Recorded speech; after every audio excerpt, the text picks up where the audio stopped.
Bila shaka ni kurudisha katika makao ya IEBC katika jumba la Anniversary Towers ambako mwenzangu Ian Keitani yuko pale kufuatilia ule wito wa IEBC kumtaka David Gikaria, mbunge ule wa Nakuru, kufika pale kuelezea kuhusiana na matamshi yake yale yalionekana akizungumzia utoaji wa hongo katika kura za uchaguzi mdogo ambao ni wa Olkalau, akizungumzia baadhi ya mikakati ambao wamekuwa wakifanya pale kuhusiana na hilo. Ukumbuke kwamba Wanjiku Muhia tayari alishafika mbele ya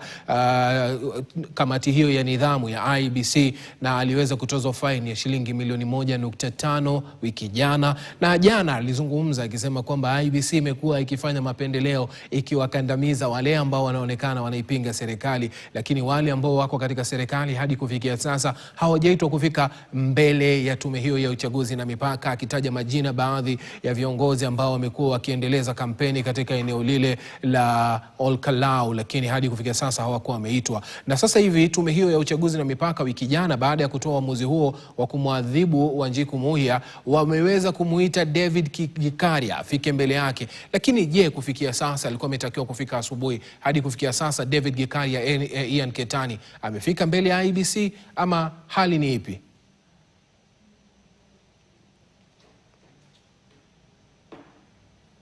Ian Keitani, David Gikaria, mbunge ule wa kule Nakuru, amefika katika makao makuu ya IEBC ama bado? Naam, shukran sana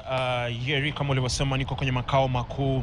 ya tume ya mipaka na uchaguzi yani IEBC, ambapo samahani, mbunge wa Nakuru mjini Mashariki yani Nakuru Town East David Gikaria alitakiwa kufika hapa kwenye makao hii ya IEBC mbele ya kamati inayozingatia zile kanuni, yani kwa lugha ya kimombo Code of Conduct Enforcement Committee ya IEBC, kuhusiana na zile tetesi za yeye sio tetesi bali zile allegations za yeye kuhusika na kuwahonga wapiga kura katika eneo bunge la Olkalau County ya Nyandarua. Mbunge huyo akiweza tu kusema kwamba ana hela za kutosha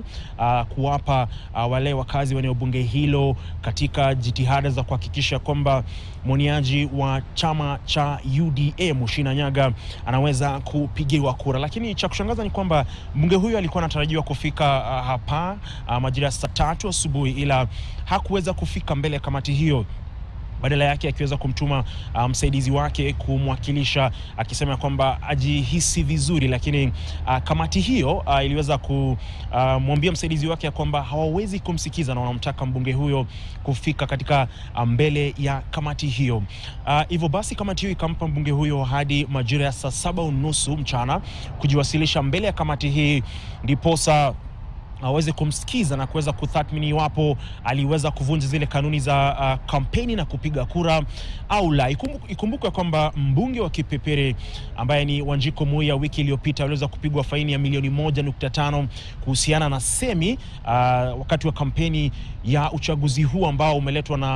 uliletwa na kifo cha mbunge David Kiarao mnamo Machi tarehe 29. Chama cha DCP kinachoongozwa na yule aliyekuwa naibu rais Rigathi Gachagua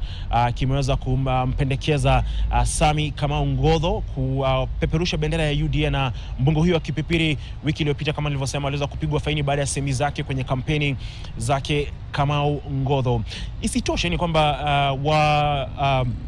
wanasiasa wa upinzani wameweza kuikashifu tume hii ya IEBC kuhusiana na kile walichosema ni kufanya kazi kutomakinika kikamilifu wanapoendeleza jukumu lao la kuhakikisha kwamba kampeni hizi zinaendelezwa kwa njia inayofaa na kufuatilia sheria, wakisema kwamba semi za mwenyekiti Erastus Ethekon kuhusiana na kuweza tu kuahirishwa kwa uchaguzi huu ni semi potovu. Kwa hivyo tunaweza kukita kambi katika makao hii ya IEBC iliweza kuhakikisha kwamba tunaweza kupata yanayojiri na kuweza kuarifu watazamaji wetu yale ambayo yataamuliwa na kamati hiyo ya kufuatilia kanuni za uchaguzi na kampeni hapa kwenye makao makuu ya IEBC, na iwapo kama kweli mbunge huyo ataweza kufika hapa au atakosa kufika mbele ya kamati hiyo kujibu mashtaka ambayo yameweza kuwasilishwa dhidi yake. Yeri. Naam, shukran sana Ian Keitani kwa kuweza kutueleza yale ambayo yanajiri pale katika makao makuu ya IEBC.